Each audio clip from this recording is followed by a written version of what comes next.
माँ, मुझे आज अपने फ्रेंड्स की बर्थडे पार्टी में जाना है, मुझे आने में लेट हो जाएगा। अच्छा, रात के 10 बज रहे हैं। रात के 10 बजे तुम बर्थडे पार्टी में जाओगी तो लौटोगी कितने बजे? अरे ऊपर से इतनी ठंड में तुम ये आधे अधूरे कपड़े पहनकर जा ही क्यों नहीं हो? हाँ दीदी, ये कोई तरीका होता है ऐसे कपड़े पहनकर घर से बाहर जाने का?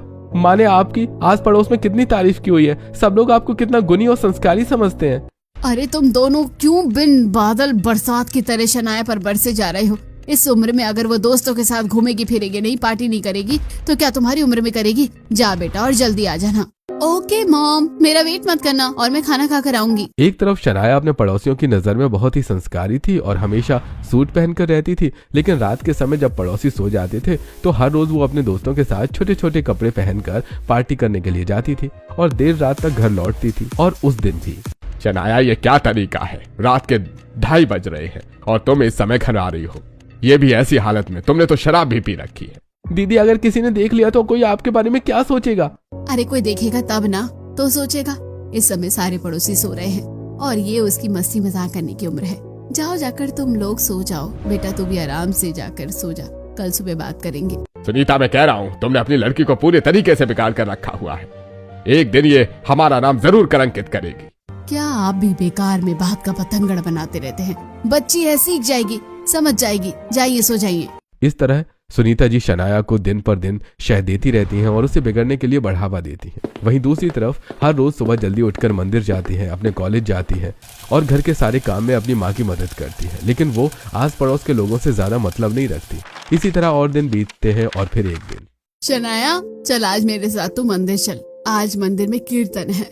आज पड़ोस के सभी लोग आएंगे और मैंने सभी लोगों के सामने तेरी बहुत तारीफ की हुई है और अगर तू मेरे साथ चलेगी तो लोगों को मेरी बात पर और भी विश्वास हो जाएगा। यार मम्मी, मैं परेशान हो गई हूँ आपके इस दिखावे से। पता नहीं आप लोगों के सामने क्यों ऐसा दिखाना चाहती हो। तू चल चुपचाप मेरे साथ। एक तरफ सुनीता जी शनाया को अपने साथ जबरदस्ती दिखावे के लिए मंदिर लेकर जाती हैं और मंदिर में कीर्तन के समय। अरे सुनीता, तेरी बेटी तो शनाया बहुत ही ज्यादा संस्कारी है। आजकल के बच्चे मंदिर तो बिल्कुल भी नहीं जाना चाहते हैं। तेरी बेटी तो हर बार कीर्तन में आती है। हाँ हाँ, जब भी भजन कीर्तन होते हैं हमेशा शनाया अपनी माँ के साथ जरूर आती है, वो भी बिल्कुल सूट पहनकर, एकदम संस्कारी लड़की की तरह। सुनीता, वाकई में तेरी परवरिश तो बहुत अच्छी है। अरे हाँ हाँ बहन जी, क्या करूँ, अब अपनी बेटी को संस्कारी बनाना तो जरूरी होता है ना। शशि, तुम्हारी शालू नहीं आई तुम्हारे साथ? नहीं दीदी, वो उसे कॉलेज जाना था, उसके कॉलेज में कोई जरूरी काम था इसलिए वो नहीं आई। हाँ हाँ, मैं जानती हूँ कैसे जरूरी काम हो गए। वैसे भी तुम्हारी बेटी समाज में रहना उठना बैठना जानती ही नहीं है, वो तो अपने ही घमंड में रहती है। दीदी, अब आप जैसा समझो, मुझे पता है मेरी बेटी कैसी है। मंदिर में सारी बातों के बीच में सभी औरतें भजन कीर्तन करके अपने अपने घर लौट रही होती हैं। तभी सुनीता जी पड़ोस की महिलाओं के साथ मंदिर के बाहर खड़ी होती हैं और वो शालू को अपने कॉलेज के दोस्तों के साथ बातें करते हुए देख लेती हैं। तभी शनाया। अरे मम्मी देखो, शशि मौसी तो कह रही थी कि ये कॉलेज में काम से गई है, लेकिन ये तो लड़कों के साथ यहाँ पर मटर गश्ती कर रही है। हाँ हाँ बेटा, मुझे तो पता है ये कैसी है। लोगों के सामने ऐसी संस्कारी बनने का दिखावा करती है, सूट पहनती है, लेकिन इसे तो लड़केबाजी करने से फुर्सत नहीं है और इसकी माँ हमेशा इसकी तरफदारी करती रहती है। हद करती है ये लड़की। हम लोगों से बात करने में तो इसके होंठ सूखते हैं। इसने कभी भी हमारे साथ बैठकर हमसे 2 बात नहीं की होगी, लेकिन लड़कों के साथ कैसे बातें कर रही है। ये सब संस्कारों का खेल है बहन जी। शशि ने अपनी बेटी को संस्कार नहीं दिए होंगे ठीक से। दोपहर के समय सुनीता जी अपनी बेटी शनाया की तारीफों के पुल बनाती है और मोहल्ले वालों के साथ में शशि जी की बेटी शालू की बुराइयां करती है। लेकिन उसी रात, मॉम मुझे 10,000 रुपए दे दो, मुझे अपने दोस्तों के साथ पार्टी के लिए जाना है और न्यू ईयर की पार्टी है, इसलिए मैं लेट हो जाऊंगी। शनाया, इतनी ठंड पड़ रही है, इतनी ठंड में तुम ये आधे अधूरे कपड़े पहनकर घर से बाहर जा रही हो, ऊपर से 10,000 की केवल पार्टी करोगी। पैसे पेड़ पर नहीं उगते हैं। मम्मी प्लीज पापा को समझा लो और आपके पर्स में से 10,000 निकाल लिए हैं। मेरा वेट मत करना, मैं लेट हो जाऊंगी, बाय। एक तरफ शनाया न्यू ईयर की पार्टी करने के लिए दोस्तों के साथ घूमने चली जाती है, वहीं दूसरी तरफ। शालू बेटा, तेरे कॉलेज के दोस्त नए साल की पार्टी के लिए तुझे बुला रहे थे, तू जाएगी नहीं? मम्मी, आपकी तबीयत ठीक नहीं है और आपको ऐसे छोड़कर मैं कैसे जा सकती हूँ? और पार्टी का क्या है, वो तो कभी भी हो सकती है। वैसे भी मुझे शौक नहीं है ऐसी पार्टी में जाने का। शाबाश मेरी बच्ची। अरे जिस घर में जाएगी तो उसे घर को स्वर्ग बना देगी। वैसे शशि जी, मैं सोच रहा था कि शालू के लिए अब हमें रिश्ता देख लेना चाहिए। इसकी पढ़ाई भी पूरी हो चुकी है। हाँ, मैं भी यही सोच रही थी। अब हमें शालू के लिए रिश्ता देख लेना चाहिए। अपने रिश्ते की बात सुनकर शालू शर्मा जाती है और फटाफट किचन में काम करने के लिए चली जाती है। वहीं देर रात में शनाया शराब के नशे में अपने बॉयफ्रेंड के साथ अपने घर वापस आती है उसे देखकर। शनाया, ये क्या तरीका है रात में घर आने का? और तुमने नशा किया हुआ है। और ये लड़का कौन है? और उसने किस तरीके से तुमको पकड़ा हुआ है? पापा, ये मेरा बॉयफ्रेंड है और मेरे बॉयफ्रेंड से इस तरह बात नहीं कर सकते आप। बेबी, तुम घर जाओ, हम कल मिलेंगे। शनाया, ये कोई तरीका नहीं होता है घर वापस आने का। मैंने तुम्हें इतनी छूट जरूर दी है, लेकिन इतनी नहीं कि तुम रात में नशे की हालत में अपने दोस्त के साथ इस तरह घर पर आओ। मम्मी, मैं अभी थकी हुई हूँ। आपके लेक्चर में कभी और सुन लूंगी। मैं सोने जा रही हूँ, मुझे डिस्टर्ब मत करना। शनाया अपनी माँ को उल्टा जवाब देकर सोने चली जाती है। तभी उसके पापा। सुनीता, तुमने अपनी बेटी को बहुत बिगाड़ दिया है। मैं सोच रहा हूँ क्या हमें इसका रिश्ता पक्का कर देना चाहिए। अरे, मेरे दोस्त का बेटा बहुत काबिल है। मैं उसके साथ इसका रिश्ता तय करना चाहता हूँ। देखिए, मैं कुछ नहीं जानती। मैं अपनी बेटी की मर्जी के खिलाफ कुछ भी नहीं करूँगी। कल सुबह जब शनाया उठेगी तब हमें इस बारे में उससे बात कर लेंगे। सुनीता जी जवाब देकर सोने चली जाती हैं, लेकिन रात में सोते सोते सपना देखती हैं। Mummy, I am pregnant. मैं अपने बॉयफ्रेंड के बच्चे की माँ बनने वाली हूँ। सुनीता जी को यह सपना देखकर एकदम से घबराहट होती है और वो उठ जाती हैं। तभी। क्या हुआ सुनीता? ऐसा क्या देख लिया तुमने सपने में? कुछ नहीं। अरे, आप शनाया के रिश्ते की बात कर रहे थे ना, तो एक काम कीजिए, आप शनाया का रिश्ता पक्का कर दीजिए। मैं उसे समझा दूंगी। चलो, अच्छा है। ये तो बहुत खुशी की बात है। कल ही मैं अपने दोस्त से बात करता हूँ। अगले दिन एक तरफ मुकेश जी अपने दोस्त से शनाया के रिश्ते की बात करते हैं।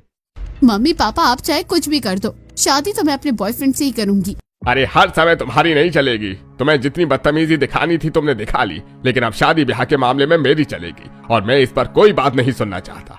हाँ शनाया, मैं तुम्हें वैसे भी बहुत सर पर चढ़ा रखी हूँ, लेकिन शादी जैसे मामले में माँ बाप से ज्यादा बेहतर कोई नहीं सोचता। इसलिए जहाँ हम लोग कहेंगे वही तुम्हें शादी करनी होगी। आप लोगों को जो करना है आप लोग कर लो। अब मुझे जो करना है मैं वो करके रहूंगी। ठीक है, जैसे आप लोगों की मर्जी। शनाया जवाब देकर वहां से चली जाती है। वहीं दूसरी तरफ। चालू बेटा, मैंने एक बहुत अच्छे घर में तुम्हारा रिश्ता पक्का किया है। उन्हें तुम बहुत पसंद हो और एक हफ्ते बाद मैंने उनके साथ तुम्हारी सगाई पक्की की है। शालू बेटा, तुम शादी करने के लिए तैयार हो ना? क्योंकि तुम्हारी मंजूरी हमारे लिए मायने रखती है। हाँ मम्मी, आप लोग मेरे मम्मी पापा हो। आप मेरा कभी भी बुरा नहीं सोच सकते। जहाँ आप कहेंगे मैं शादी करने के लिए तैयार हूँ। एक तरफ शालू अपने माँ बाप की मर्जी से सगाई करने के लिए तैयार हो जाती है और शालू और शनाया की सगाई एक ही दिन तय होती है। और सगाई वाले दिन सुनीता, जाओ शनाया को लेकर आओ। सगाई का मुहूर्त निकला जा रहा है।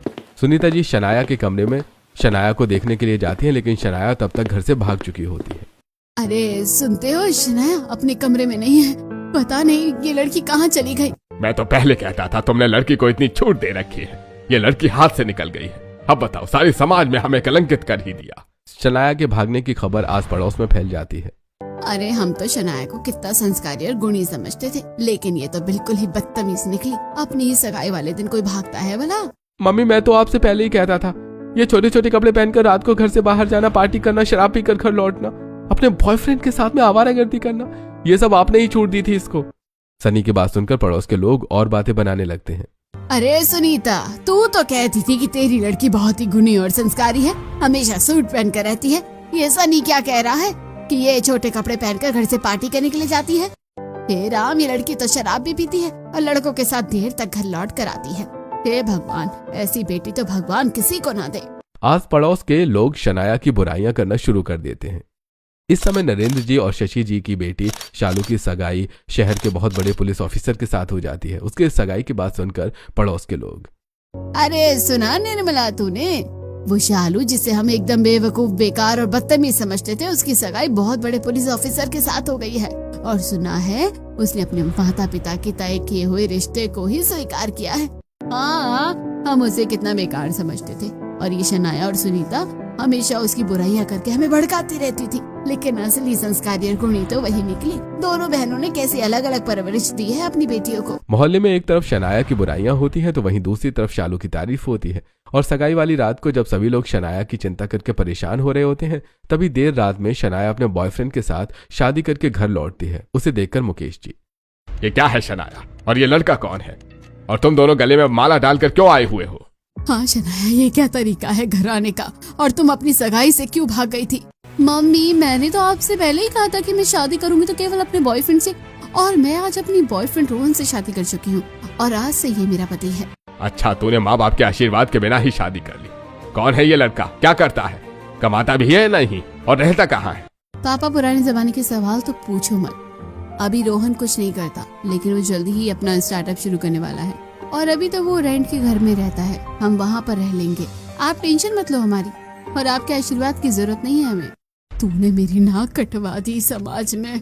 मैंने तुझे कितना गुणी और संस्कारी दिखाया था, लेकिन तूने तो हमारे नाम पर काला टीका लगा दिया। भगवान ऐसी बेटी कभी किसी को ना दे। हाँ दीदी, मुझे आपको अपनी बहन कहने में शर्म आ रही है, और आप कितनी बेशर्म हो। निकल जाओ मेरे घर से, आज के बाद मेरा और तुम्हारा कोई रिश्ता नहीं है। एक तरफ शनाया और रोहन को मुकेश जी अपने घर से धक्का मारकर बाहर निकाल देते हैं, वहीं दूसरी तरफ शालू और कपिल के शादी की तैयारी शुरू हो जाती है, और कुछ दिन बाद शादी करके शालू अपने घर से विदा हो जाती है। शालू की शादी वाले दिन। मुझे माफ कर दो शशि, मेरे संस्कारों में खोट था। मैंने तुम्हें हमेशा और तुम्हारी बेटी को नीचा दिखाया और गरीब होने का मजाक उड़ाया, लेकिन मेरी बेटी शनाया ने पूरे समाज में मेरी नाक कटवा दी। हाँ, हमें माफ कर दीजिए। हम समझ गए हैं कि अमीर गरीब से कुछ नहीं होता। हमारी अमीर बेटी के गुण हमारे चेहरे पर कालिख लगा गए, और आपकी गरीब बेटी के गुण आपको इज्जत दिला गए। कोई बात नहीं दीदी, शालू आपकी भी बेटी जैसी है, आप उसे ही आशीर्वाद दे दीजिए। सभी के आशीर्वाद से शालू अपने मायके से विदा हो जाती है और अच्छी जिंदगी जीने लगती है। इसी तरह कुछ दिन बीत जाते हैं और शनाया का पति रोहन अपने असली रंग दिखाने लगता है। ये क्या, आज फिर तुमने खाने में वही रोटियां बना दी? तुम्हें क्या लगता है मैं रोटियां खाऊंगा? रोहन, तुम कमाते तो कुछ नहीं हो। एक तो मम्मी पापा ने हमसे रिश्ते तोड़ दिए हैं, हमारे पास बिल्कुल पैसे नहीं है। बताओ मैं क्या करूं? वो तो मैं ही ट्यूशन पढ़ाकर जैसे जैसे घर चला रही हूँ। तो मैंने कहा था क्या तुम्हें घर से भागने के लिए?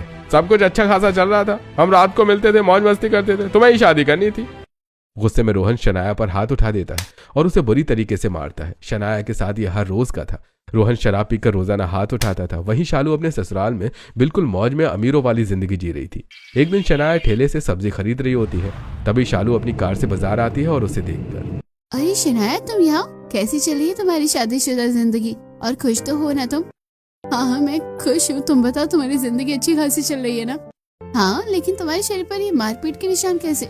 सच बताओ, तुम अपनी जिंदगी में खुश हो ना, या फिर ये लफंगा रोहन तुम्हें परेशान करता है? अपनी बहन की बात सुनकर शनाया एकदम से रोने लग जाती है और उससे सारी बातें बता देती है। क्या बताऊं शालू, मैंने अपनी जिंदगी खुद बर्बाद कर दी।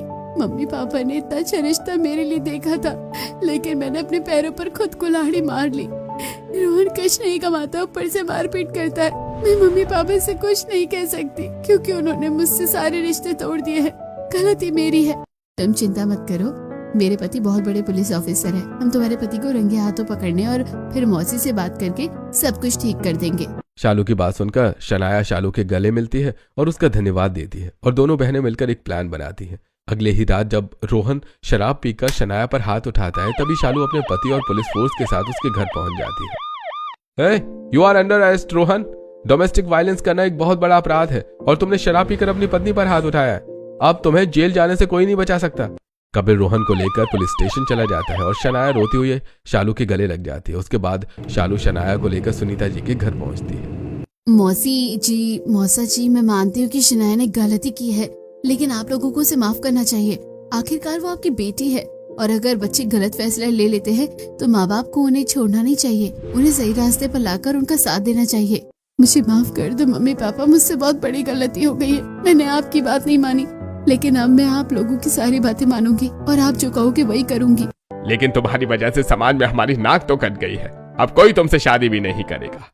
मौसी जी, आप मुझे ये बताइए कि आपके लिए आपकी बेटी ज्यादा जरूरी है या समाज? इस समाज का क्या है?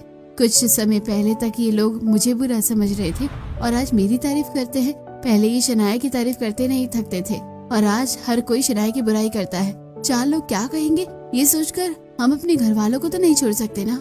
शालू ठीक कह रही है, हमें शनाया को माफ कर देना चाहिए, लेकिन शालू, शनाया से शादी कौन करेगा? उसकी चिंता आप लोग मत कीजिए। शनाया की शादी मैं अपने देवर से करवाऊंगी, लेकिन शनाया को अपनी पुरानी आदतें छोड़नी होगी और एक संस्कारी और गुणी लड़की की तरह रहना होगा। अगर शालू तुम सच कह रही हो तो फिर मुझे मंजूर है। मैं शनाया को अपनाने के लिए तैयार हूँ, लेकिन शनाया को वादा करना होगा कि वो पहले की शनाया बनकर बिल्कुल नहीं रहेगी। सभी लोगों की बात सुनकर शनाया शर्मिंदा होती है और शालू के सामने हाथ जोड़कर कहती है, मुझे माफ कर दो शालू, और आज के बाद मैं एक गुणी बेटी की तरह रहूंगी। अमीर बेटी होकर भी मेरे गुण हमेशा सभी को कलंकित करते रहे, लेकिन गरीब बेटी होकर भी तुमने अपने संस्कारों से सभी का दिल जीत लिया। मैं भी तुम्हारी तरह बनूंगी। इसके बाद सब लोग शनाया को माफ कर देते हैं और शनाया की शादी शालू के देवर के साथ हो जाती है और सभी लोग खुशी खुशी